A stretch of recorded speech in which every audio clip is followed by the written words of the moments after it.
Komuna e Tetovës këtyre ditëve do të fillojë me vendosjen e shenjave sinjalizuese për shpejtësinë në 2 bulevardet Ilinden dhe Bato, me vendim të sektorit të komunikacionit dhe sektorit për punë të brendshme Tetov, është ulur shpejtësia maksimale e lejuar nga 50 në 40 km/h.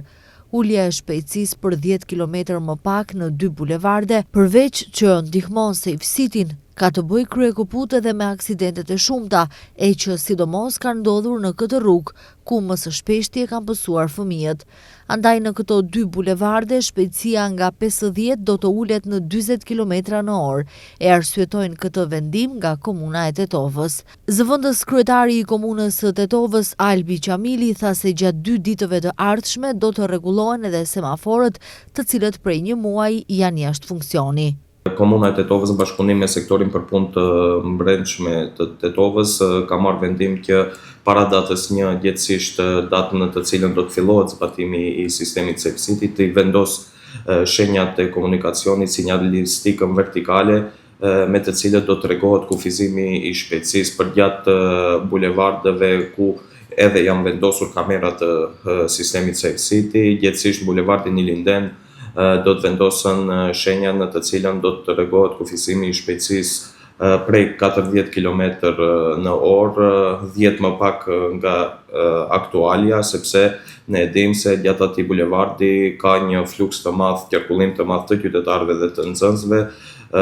Bulevardi VS Bato, në të cilin ekziston edhe një kamerë tjetër e kufizimit shpejtësisë Safe Cityt, do të vendosen edhe aty shenja sinjalistik vertikale ku do të rregoj kufizimin e shpejtësisë prej 50 km/h. Ndryshe, sistemi Safe City që do të hyjë në fuqi nga 1 shkurti, do të njohë 4 lloje të shkeljeve në trafik, edhe atë parkimi pa rregullt, kalim në semafor të kuq, dhënie e veturës me regjistrim të skaduar, dhënie e veturës me shpejtësi më të lartë se e lejuara.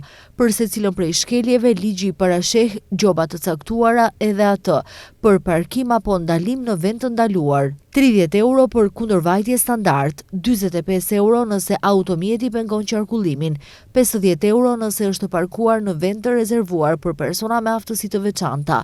Për kalim në semafor të kuq, gjoba është parapar të jetë 250 euro, por nëse me atë shkelje shkakton edhe aksident në trafik, atëherë do të ketë edhe përgjegjësi penale. Kundërvajtja e tretë është për drejtim të automjetit me leje të qarkullimit të skaduar, për të cilën gjobat janë 100 euro për shoferin, 50 euro gjobë për pronarin e automjetit nëse është person tjetër.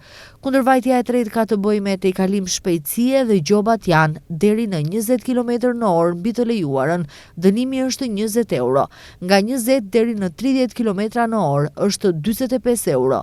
Nga 30 deri në 50 km është 300 euro dhe ndalimi drejtimit të automjetit nga 3 deri në 12 muaj mbi 50 km, dënimi është 400 euro dhe ndalimi drejtimit të automjetit për së paku 12 muaj. Kamerat e Safe City do të kenë edhe tolerancë. Nëse shpejtësia maksimale e lejuar është 50 km/h, atëherë gjobat do të fillojnë të shqiptohen duke filluar nga 57 km/h. Në vendet ku shpejtësia maksimale është nga 100 deri në 200 km/h, toleranca do të jetë 8 km/h.